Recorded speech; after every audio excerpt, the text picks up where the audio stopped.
Les acides gras oméga 3 sont les architectes invisibles de la santé humaine. Ils protègent le cœur, préservent la souplesse des vaisseaux sanguins, nourrissent les cellules cérébrales et renforcent le système immunitaire. Lorsqu'on demande quelle est la meilleure source de ces composés vitaux, presque tout le monde donne la même réponse, le saumon.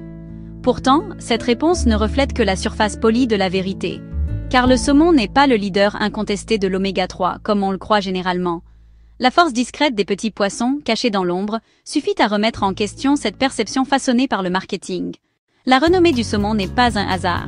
Vers la fin du XXe siècle, notamment avec le développement des élevages de saumon en Norvège et au Chili, l'industrie a transformé ce poisson en une marque mondiale. Sa couleur attrayante, sa facilité d'usage dans les cuisines internationales et sa production à grande échelle ont fait du saumon le poisson le plus populaire sur les tables en peu de temps. Ainsi, le saumon est devenu non seulement un aliment, mais aussi le symbole d'un mode de vie sain. Il a été promu dans la publicité comme ami du cœur, contribuant au développement des enfants et riche en oméga 3. Pendant ce temps, la langue discrète de la science dessinait un tableau différent. Le saumon était une bonne source, mais jamais la meilleure. Des poissons modestes comme la sardine, le maquereau, l'anchois et le hareng étaient les héros cachés de cette histoire. Pour la plupart des gens, ces petites espèces ne sont que des invités ordinaires à la table, mais elles ont en réalité la capacité de surpasser le saumon en teneur, en oméga 3. De plus, ils étaient supérieurs non seulement en quantité, mais aussi en fiabilité. Car les gros poissons en haut de la chaîne alimentaire accumulent des métaux lourds et des toxines dans leurs tissus au fil des années. Le thon, l'espadon et même le saumon d'élevage n'échappaient pas à ce risque.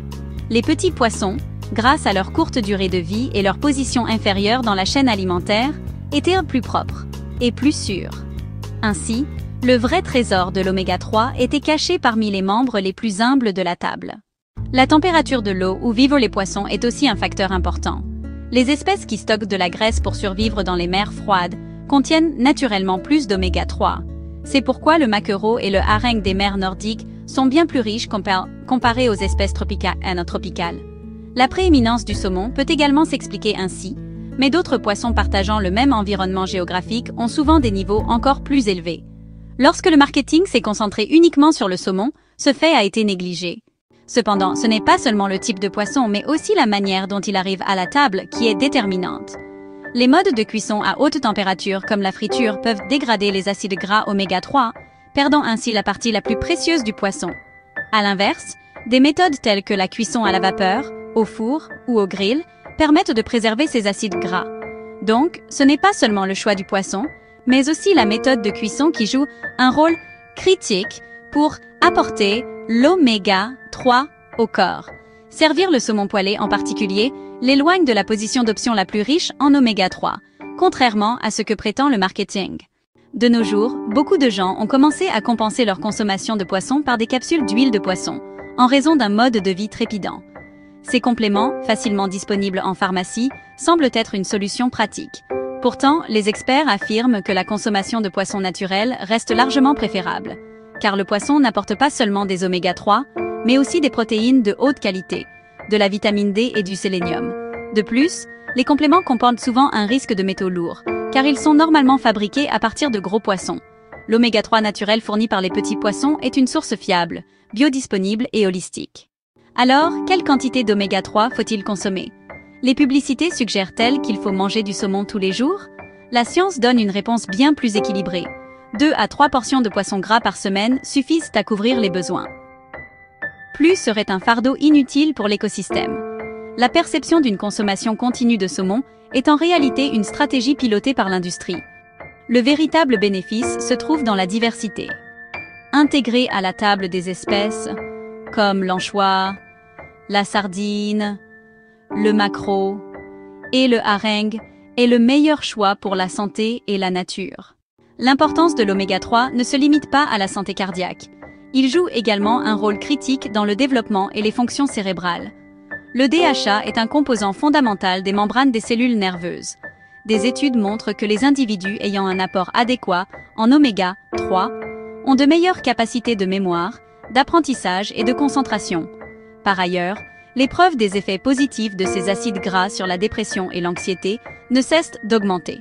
Ainsi, Le poisson sur la table nourrit non seulement la santé physique, mais aussi la puissance mentale. À ce stade, le trône éclatant du saumon devient discutable. Considéré comme le meilleur grâce au marketing, ce poisson n'est en réalité qu'une bonne option. Les véritables leaders sont souvent les petits poissons ignorés par la majorité des gens. Ces espèces, tomatuan, se sortir anantiistis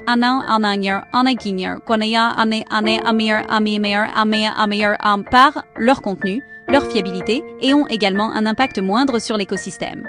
En effet, la pêche des petits poissons perturbe bien moins l'équilibre naturel que la surpêche de grandes espèces.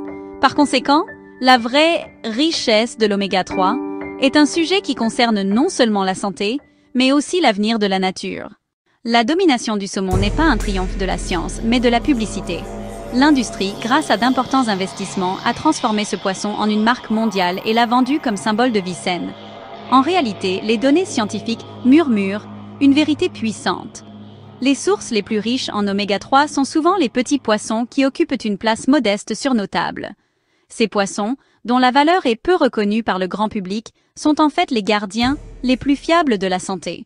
Les indices sur l'avenir dessinent un tableau encore différent, car la richesse en oméga 3 des poissons provient en réalité des algues microscopiques qu'ils consomment. En découvrant cette source, l'humanité a rendu possible la production directe d'huile d'algues. Cette approche augmentera à la fois la durabilité et la fiabilité. Peut-être, dans le futur, penser à l'oméga 3 fera penser aux huiles d'algues plutôt qu'aux poissons. Mais dans le monde d'aujourd'hui, la valeur des poissons sur nos tables reste incontestable.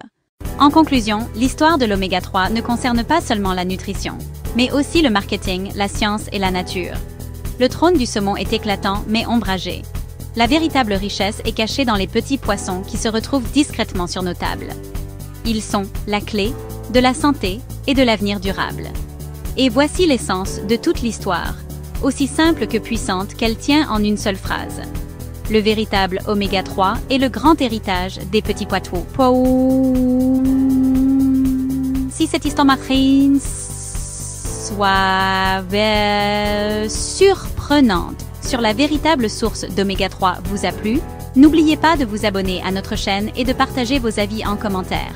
Quel poisson préférez-vous? Faisons ensemble des pas vers la santé et un avenir durable.